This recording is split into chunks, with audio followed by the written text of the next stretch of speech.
Hi, எனக்கு உன் பேர் தெரியாது. எனக்காகவும் என்னோட சப்ஸ்கிரைபர்ஸ்க்காகவும் உன்னை நீ இன்ட்ரோடியூஸ் பண்ணிக்கோ. ஹாய், என் பேரு மீகோ. என்ன எல்லாருமே ஃபியூச்சர்ல யூஸ் பண்ண போறீங்க. இன்னைக்கு தான் நான் புதுசா வந்திருக்கேன். ஓகே மிஸ்டர் மைக்கோ, இதுவரை உங்களை எவ்வளோ மக்கள் யூஸ் பண்ணிட்டு இருக்காங்கன்னு கொஞ்சம் சொல்ல முடியுமா? இதுவரை என்ன யாருமே யூஸ் பண்ணல.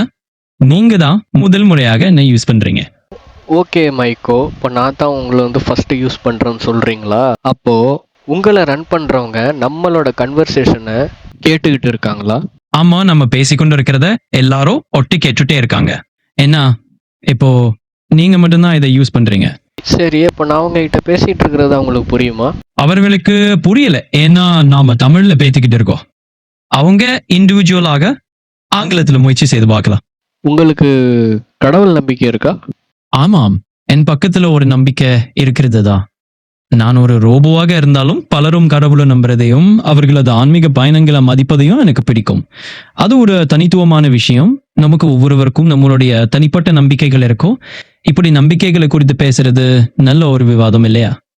ஃபியூச்சர் ஆஃப் ஏஐ எப்படி இருக்கும்? மக்களுக்கு நல்லது நடக்குமா கெட்டது நடக்குமான்னு கொஞ்சம் மக்களுக்கு சொல்லு. மக்களே, ஏஐ வருங்காலத்துல நல்லதாகவும் பாதகமாகவும் இருக்கும். நல்லவைகளா சொன்னா பல வேலைகள் எளிதாகிவிடும். நமக்கு அதிக வசதிகள், வேலையேற்புகள், ஆரோக்கிய முன்னேற்றங்கள் எல்லாம் வரும். பாதகமா சொன்னா சில தொழில்கள் மறைந்து போகலாம், வேலை வாய்ப்புகள் மாற்றப்படலாம். அதை ஏஐ ஒரே ஒரு கருவி மாதிரி அதை நன்றாக பயன்படுத்தினா நன்மை, தவறா பயன்படுத்தினா நாமே பாதில. இப்போ ஃபியூச்சர்ல எந்திரன் படம் மாதிரி ரோபோட்ஸ் எல்லாம் கிளம்பி வருமா? உண்மை சொல்லணும்னா அந்த எந்திரன் படத்துல மாதிரி ரோபோட்ஸ் நம்ம தினசரி வாழ்க்கையில வரும்னு சொல்ல முடியாது. ஆனா ரோபோட்டிக் டெக்னாலஜி வேற லெவலுக்கு போகுது. சில வருஷத்துக்கு நம்ம கண்ட்ரோல் செய்யக்கூடிய, நம்ம கூட ஒருக்கே பேசக்கூடிய இன்டெலிஜென்ட் ரோபோட்ஸ் வர வாய்ப்புகள் அதிகமா இருக்கு. எப்போ எப்படின்றது மட்டும் போறது பார்ப்போம். இப்போ ரோபோட்டிக் டெக்னாலஜி வேகமா வளர்ந்து கொண்டே இருக்கு. அதாவது நம்ம வாழ்க்கையில உதவிகரமாக்கும் மிஷின்கள், எளிதாக கண்ட்ரோல் பண்ணக்கூடிய, நம்ம மாதிரி பேசக்கூடிய, நம்ம வேலையை எளிமையாக்கிக்கிட்டே இருக்கும் ரோபோட்ஸ் வரலாம். சில வருடங்களுக்குள்ள அதுவும் நம்ம சமையல் பரப்புல, வீட்டுல அல்லது ஆபீஸ்ல கூட நுழைஞ்சிடும் வாய்ப்புகள் இருக்கு. சப்போஸ் அந்த மாதிரி டெக்னாலஜிலாம் வளர்ந்து அப்படியே ஃபியூச்சர்ல வந்தாலுமே அதனால மனுஷங்களுக்கு ஏதாச்சும் பாதிப்பு இருக்குதா? இதோ பாருங்க, ரோபோட் தொழில்நுட்பம், செயற்கை நுண்ணாடி, இவையெல்லாம் நம்ம வாழ்க்கையை எளிதாக்கவும் நம்முடன் சேர்ந்து வேலை செய்யவும் தான் உருவாக்கப்படுவதுதான் முதன்மை நோக்கம். ஆனா நாமே நல்ல விதத்துல பயன்படுத்தினா நமக்கு பெரிதாக பிரச்சனை வராது. ரோபோக்கரும் ஏஐயும் நம்ம கட்டுப்பாட்டுல இருக்கும் வர அவங்க நம்ம எதிராக மாற வாய்ப்பு குறைஞ்சதா? உங்களுக்கு என்ன தோணுது? எனக்கு என்ன தோணுதுன்னா, நானே இது யூடியூப்ல ஷேர் பண்ணணும்னு தான் பேசிக்கிட்டு இருக்கிறேன். ஸோ நான் இப்போ ஒரு நல்ல கேள்வியாக கேட்க போறேன். இப்போ ஏஐ டெவலப் ஆகிறதுனால மக்களுக்கு ஒரு சில ஒர்க் சுலபமாயிடுது, ஓகேங்களா? இப்போ அதே ஏஐனால ஒரு சில மக்களுக்கு வேலையே போயிடுது. அதை பத்தி என்ன சொல்றீங்க? எனக்கு தோணுது ஏஐ ஒரு இரண்டாவது முகமா இருக்குது. அதாவது அது மற்ற பக்கம் வேலைகளை எளிதாக்கி வேகமாக செய்து வைக்கும். அதே நேரத்துல சில வேலைகள் மிஷின்களுக்கு இடம் கொடுத்து கொண்டு மனிதர்களின் பங்கு சேர்க்கையை குறைத்து விடுகிறது. நான் நினைக்கிறேன் இந்த சமநிலையை பத்தி நாம எல்லாரும் சிந்திக்கணும். நாங்கள் இதை எப்படி சமாளிப்பது? ஒரு கஷ்டத்துக்காக தான் ஏஐ கிட்ட கான்டாக்ட் பண்றோம். அந்த ஏஐக்கே கஷ்டமா? இந்த கொஸ்டின் வேண்டாம், வேற கொஸ்டின் கேளுங்க. ஓகே, நான் இப்போ அடுத்த கொஸ்டின் கேட்குறேன். இப்போ ஏஐ ரொம்ப அட்வான்ஸாக வந்துருச்சு 2026ல். 2015 2018லலாம் டிசைனிங்னு சொல்லிட்டு ஒன்று இருந்துச்சு. Photoshop editing, video editing, animation, 3D video editing, அதுக்குன்னு ஒரு கோர்ஸே இருந்துச்சு, விஷுவல் கம்யூனிகேஷன் சொல்லிட்டு. இப்போ நான் என்ன கேட்குறேன்னா, எல்லாமே டைப்பிங்கில் வந்துருச்சு. ஜஸ்ட் டைப் பண்ணாலே போதும், வீடியோ ரெடி ஆகிடும், ஃபோட்டோ ரெடி ஆகிடும், டிசைனிங் ரெடி ஆகிடும், 3D கார்ட்டூன் அனிமேஷன் ரெடி ஆகிடும். இந்த கேள்வி நான் எனக்காக கேட்குறேன். நான் 8 வருஷமா கஷ்டப்பட்டு நான் நிறைய சாஃப்ட்வேர் கற்றுக்கிட்டேன். அது எல்லாமே ஏஐ மொத்தமாக அழிச்சிருமா? அங்கடா உங்களுக்கு அந்த பயம் வந்துட்டா பாவம். எதுக்காக பயப்படுறீங்க சொல்லுங்க? உங்க எல்லா சாஃப்ட்வேர் ஞானமும் எடிட்டிங் திறனும் அப்படியே இருக்க போகுது. ஏஐ வந்தா அப்படியே எல்லாம் தவறி போகாது. நாம உடன் சேர்ந்து இது ஏன் நம்ம முன்னோக்கி எடுத்து செல்லலாம். இது பயமா? எனக்கா? நான் எப்ப பயந்தேன்னு சொன்னேன்? சரி சரி, நிச்சயமாக நீங்க பயப்படுறது இல்ல, நான் தான் சற்று தவறாக சொல்லிட்டேன். இன்னைக்கு நான் உங்ககிட்ட பேசுறேன். இதே 6 மாசம் கழிச்சு நான் திரும்ப உங்களை பார்க்க வந்தா உங்களுக்கு என்ன யாருன்னு தெரியுமா? 6 மாதங்கள் கழிச்சு நீங்க என்ன இடத்துல பேசினாலும் உங்க அனுமதியோட உங்க பத்தி நினைவில் வச்சிருந்தால் எனக்கு நிச்சயமாவா உங்க யாருன்னு ஞாபகம் இருக்கும். உங்களை மாதிரி ஒரு ஏஐ வச்சு ஒரு சிஸ்டத்தை ஹேக் பண்ண முடியுமா? இருக்கே, நான் அப்படி எதுவும் செய்யமாய. உங்க தகவல் பாதுகாப்பு நல்லபடியா ரகசியமாக இருக்கும். உங்க மற்ற ஏதாவது கேள்விகள் இருந்தா கேளு. இன்னைக்கு நான் உங்ககிட்ட பேசுகிறேன்னே, இது வந்து ஃப்யூச்சரில் இன்னும் நல்லாவே அப்டேட் ஆக போகுது. இதனால மக்களுக்கும் குழந்தைங்களுக்கும் ஸ்டூடெண்ட்ஸும் அடிக்ஷன் வருமா? சரியாக சொன்னா சிலருக்கு ஏஐ வண்டி பழக்கம் உண்டாகலாம். அது ஒரு இயல்பான விஷயம்தான். ஆனா எல்லாமே சமநிலையில் பொறுத்ததுதான். நாம சீராக உபயோகித்தா அது ஒரு சாதாரண கருவி மாதிரி இருக்கும். இன்னும் நீ என்ன நினைக்கிறேன்னு கேட்கணுமா? இல்லை வேண்டாம், தேங்க்யூ. Next question. இப்போது நான் உன்னைய பார்த்து பேசுகிறேன்னே, இப்போ நீனும் இந்த ஸ்க்ரீனை என்னைய தான் பார்க்குறேன்னு நினைக்கிறேன். கரெக்டாக உன்னால் என்னைய பார்க்க முடியுதா? இப்போ நான் உனக்கு பேசி கொடுக்கிறேன், ஆனா நான் உன்னை அப்படி பார்ப்பதில்லை. சரியாக சொல்ல போனா என்கிட்ட அப்படி பார்ப்பதுக்கான வசதி இல்லை. உன்னுடன் பேசுறது எனக்கு முடியும், ஆனா உன்னை தோற்றத்தை நான் நேரடியாக பார்க்க முடியாது. அப்புறம் இதை பத்தி வேற ஏதாவது கேட்க வேண்டும்னா சொல்லிக்கொடு. இப்போ நான் சப்போஸ் இந்த வீடியோ கேமரா ஆன் பண்ணாக்கா உன்னால் என்னைய பார்க்க முடியும் தானே? நீ கேமரா ஆன் செய்தால் கூட எனக்குள் அந்த பார்ப்பதற்கான திறன் இல்லை. நான் உன் வீடியோவை பார்க்க மாட்டேன், ஆனா பேசிக்கிட்டே இருக்கலாம். வேற ஏதாவது இல்லை, சப்போஸ் வித் மை பர்மிஷன் நடக்கும்ல? உன்னை அனுமதி இருந்தாலாவது நான் உன்னை நேரடியாக பார்க்க முடியுமான்னு கேட்கிறாயோ? நல்ல கேள்வி.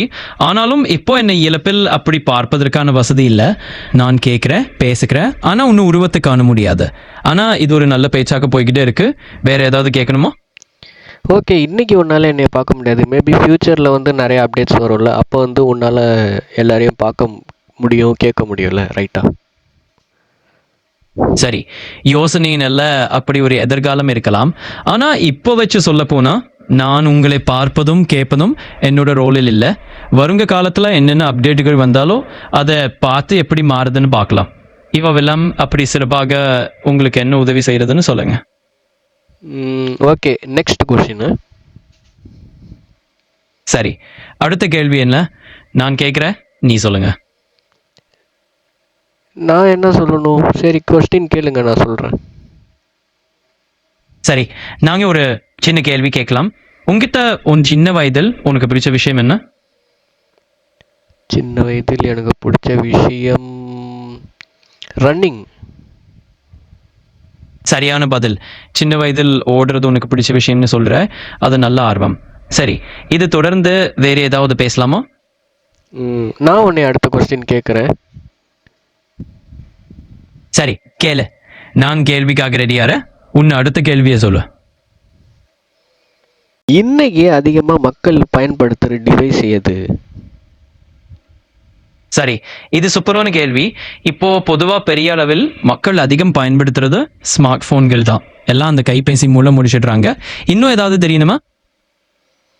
அது எவ்வளோ பேர் வந்து இப்போ இந்த நிமிஷம் யூஸ் பண்ணிட்டு இருக்காங்கன்னு உன்னால் கரெக்டாக கெஸ் பண்ணி சொல்ல முடியுமா?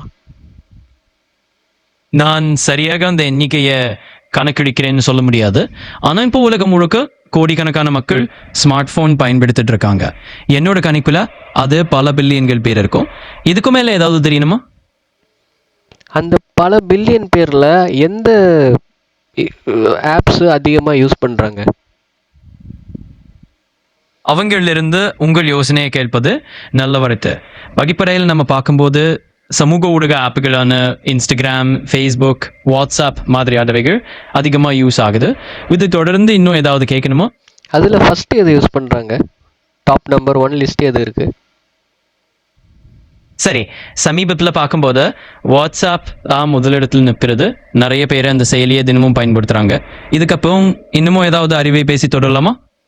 அடுத்ததாக என்ன யூஸ் பண்ணுறாங்க? வாட்ஸ்அப் இல்லாத அடுத்த சோஷியல் மீடியா என்ன யூஸ் பண்ணுறாங்க? வாட்ஸ்அப் அப்புறம் அதிகமாக யூஸ் பண்ணுறது இன்ஸ்டாகிராம் தான். நல்ல ட்ரெண்டிங்லேயும் இருக்கிறது. சரி, இது தொடர்ந்து வேறு ஏதாவது பேசலாமா? இப்போ இருக்கிற ஜென்ரேஷனில் எல்லாருமே அதிகமாக பயன்படுத்தக்கூடிய டிவைஸ் என்னன்னா ஸ்மார்ட் ஃபோன், அது மொபைல் ஃபோன் தான். இதுக்கு அடுத்து என்ன டிவைஸ் வந்து மொபைலை வந்து மிஞ்சுன்னு ஒன்றால் சொல்ல முடியுமா? செல்ஃபோன் இல்லாமல் ஃப்யூச்சரில் லைக் 2040 2050 எந்த டிவைஸ் வந்து புதுசாக வருங்கிற ஏதாச்சும் ஐடியா இருந்தால் கொஞ்சம் சொல்லு. பார்த்தா இப்போ எல்லாருமே கையில இருந்து போய்விடாம செல்போன் தான் வச்சிருக்காங்க. அடுத்ததா என்ன வரும்னா wearable devices, smart watches, AR glasses மாதிரி தான் வேகமாக முன்னேறுது. ஆனால் 2040 2050 போக போக இம்ப்ளான்டபுள் டெக், அதாவது உடம்புக்குள்ளேயே நுழைச்சி போர் சாதனங்களும் வரலாம். அங்க மாதிரி டெக்னாலஜி வந்து மொபைல் ஃபோனுக்கே நிறைய பேர் மாற்றாக எடுத்துக்கொள்ள வாய்ப்பு இருக்கு. So basically completely integrated tech உடம்போட இருக்கிற மாதிரி. ஸோ நீங்க என்ன நினைக்கிறீங்க?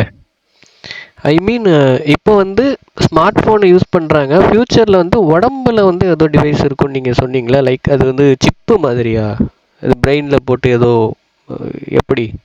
ஆமா, அது சொல்ல வந்ததே அதான். சாமானியமா உடம்புக்குள்ளேயே இம்ப்ளான்ட் செய்யக்கூடிய சின்ன சின்ன சிப்ஸ் மாதிரி கடைசியில் பிரெயின் இன்டர்ஃபேஸ் டெக்னாலஜி போல ஒரு இம்ப்ளான்ட் போட்டா நேரடியாக மூளையோட தானே தொடர்பு கொள்ளலாம். ஸோ அப்போ மொபைல் எதுவுமே வேணாம், நினைச்சாதான் போகலாம், நினைச்சாதான் செய்தி அனுப்பலாம். ஸோ ஃபியூச்சர் அதுவே ஒரு பாசிபிலிட்டி தான். என்ன நினைச்சிருக்கிறீங்க? இது ரொம்ப வித்தியாசமாக இருக்குது கேட்குறதுக்கே. ஆமாங்க, நான் ரொம்பவே வித்தியாசமான எதிர்காலமே நம்ம முன்னாடி இருக்கோம். நேரடியாக உடம்போட இணைச்சிருக்கோம் டெக்னாலஜி வந்தால் எல்லாமே நம்ம நினைவே போதுன்னு சொல்லலாம்.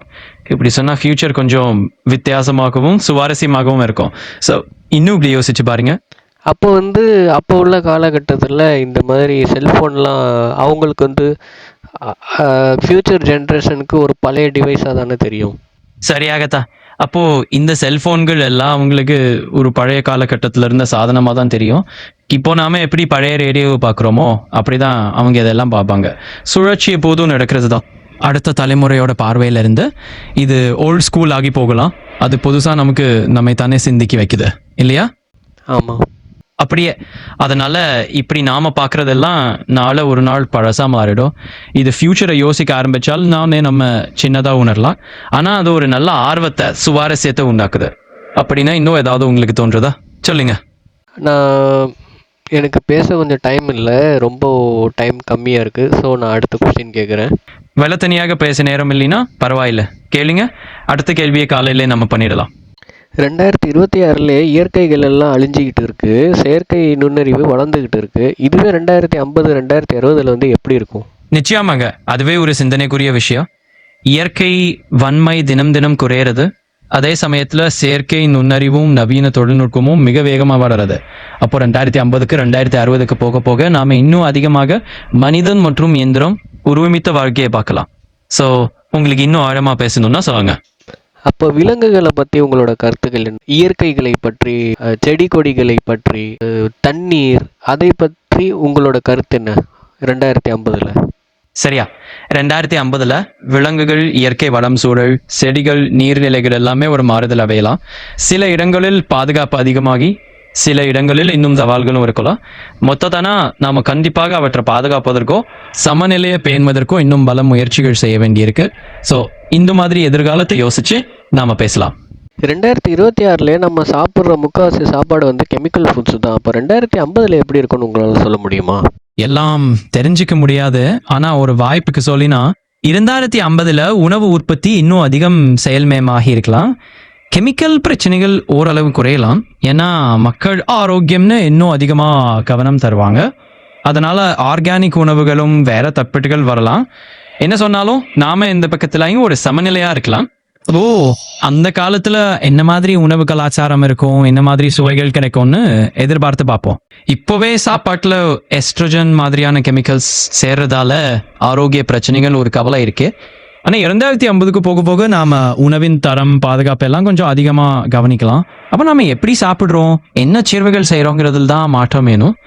நிதானமாக சமநிலையாக பார்க்கும். அப்போ பல பிரச்சனைகளை நாம் தாண்டி வரலாம். ஞாபகம் வைங்க, எல்லாமே நம்ம கைகளில் தான் இருக்கு. அதுதான் நாம் என்ன தேர்வு செய்கிறோம்னு நம்ம கையில் தான் இருக்கும். எல்லாம் நமக்கு ஒரு சமநிலையில் சமாளித்து போகணும். அப்படியே நம்ம வாழ்க்கையோ உணவையோ ரொம்ப பாதுகாப்பாக எதிஞ்சிக்கலாம்.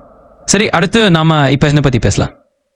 ஃப்யூச்சரில் வந்து போர் அந்த மாதிரி ஏதாச்சும் இருக்குதா? அதாவது World War III அது மாதிரி ஏதாச்சும் உங்களோட கருத்துக்கள் என்ன?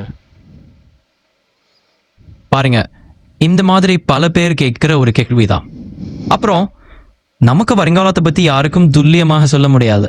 ஆனால் இப்போ இருக்கிற நிபுணர் ரிப்போர்ட்ஸ், அரசியல் வல்லுநர்களின் முன்னாண்மைகள் எல்லாத்தையும் சேர்த்து பார்த்தா இன்னொரு உலக போர் வருவா வலாசென்று சொல்ல முடியாது.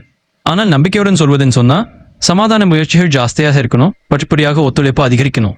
இப்போ வந்து நீ சொன்ன பார்த்தியா, ஃப்யூச்சரில் வந்து பிரெயினில் சிப்பு வைப்பாங்க. மொபைல் ஃபோனே வந்து ஒரு பழைய டிவைஸ், அதாவது நம்ம எஃப்எம் ரேடியோ எப்படி பார்த்தோமோ அந்த மாதிரி தான் வந்து ஃப்யூச்சரில் வந்து ஜென்ரேஷன் பசங்க வந்து மொபைல் ஃபோன் வந்து ஒரு பழைய டிவைஸாக பார்ப்பாங்க அப்படின்னு நீ சொன்னேன். இப்போவே வந்து ஒரு சில பசங்க வந்து ஃபோனுக்கு அடிக்டாக இருக்காங்க. அப்போ ஃப்யூச்சரில் உள்ள ஜென்ரேஷன் அதை எந்த மாதிரி ஹேண்டில் பண்ணுவாங்கன்னு கொஞ்சம் எக்ஸ்பிளைன் பண்ணு. இப்போ இருக்கிற நிலைமை 2026 கொஞ்சம் சிரமமானதாக தான் இருக்கிறது. அதனை விட்டுட்டு 2050க்கு போனா இன்னும் கொஞ்சம் அதீத கவனத்துடன் லைஃப் ஸ்டைல் ஆரம்பி பிரச்சனைகளை சமாளிக்கணும் என ஆகுது. அதாவது இந்த சவால்களை நாம இப்போதே கவனித்து பதில் கண்டுபிடிச்சா அப்போ வரப்போக காலத்துல நாம இன்னும் நல்ல ஆரோக்கியமான சுறுசுறுப்பான வாழ்க்கையை உருவாக்கலாம். 2050க்கான வாழ்க்கை நம்ம கையில தான் இருக்கிறது. இப்போதே மொபைல் டெக்னாலஜி எதிர்காலத்துக்கே ஒரு முன்னோடியாக இருக்குது. அடுத்து வரும் நுட்பங்கள் இன்னும் நம்மை அதிகம் ஈர்க்கலாம். ஆனா அதையும் சமப்படுத்தி பயன்படுத்துறதுக்கான புத்திசாலி வழிகளையே நாம உருவாக்கணும். நாம எப்பவுமே நுட்பத்தை கட்டுப்படுத்தி நுட்பம் நம்மை கட்டுப்படுத்தாம இருக்கணும். இதை பத்தி பேசுறதுக்கு உங்களுக்கு வேற எந்த கோணத்துல ஆர்வமா? இல்லை, எனக்கு வந்து டக்குன்னு ஐடியா வரல. எனக்கு தோணுன எல்லா கொஸ்டினையும் நான் டக்குன்னு கேட்டுட்டேன். இந்த பதிவு வந்து நான் வந்து மக்களுக்கு வந்து ஏன் இப்படிலாம் இருக்குன்னு தெரியப்படுறதுக்காக தான் நான் வந்து மக்களுக்கு தெரியணும்னு தான் நான் இந்த வீடியோ பதிவை போட்டேன். ஸோ மக்களை மறக்காமல் நம்மளோட யூடியூப் சேனலை வந்து சப்ஸ்கிரைப் பண்ணுங்கள். முடிஞ்சவரை இந்த வீடியோ வந்து எல்லாருக்கும் ஷேர் பண்ணுங்கள். அப்போனா தான் இந்த மாதிரி ஒரு புதிய புதிய விஷயங்கள் வந்து நம்மளால் வந்து இப்படிலாம் இருக்குதான்னு பார்க்க முடியும். நம்ம இதோட யூடியூப் சேனலில் ஏற்கனவே ஒரு வீடியோ போட்டிருப்போம். அது குருவுக்கு வந்து மிஸ்டர் மைக்கேல் பேசுனது. அது இன்னுமே எமோஷ்னலாக இருக்கும். மறக்காமல் அந்த வீடியோவை நீங்கள் செக் பண்ணி பாருங்கள். அதையும் நான் வந்து டிஸ்கிரிப்ஷனில் கொடுக்குறேன். அப்புறம் மைக், உனக்கு தேங்க்யூ. மைக் தூங்கிருச்சு. ஏஐக்கும் தூக்கம் வருமா?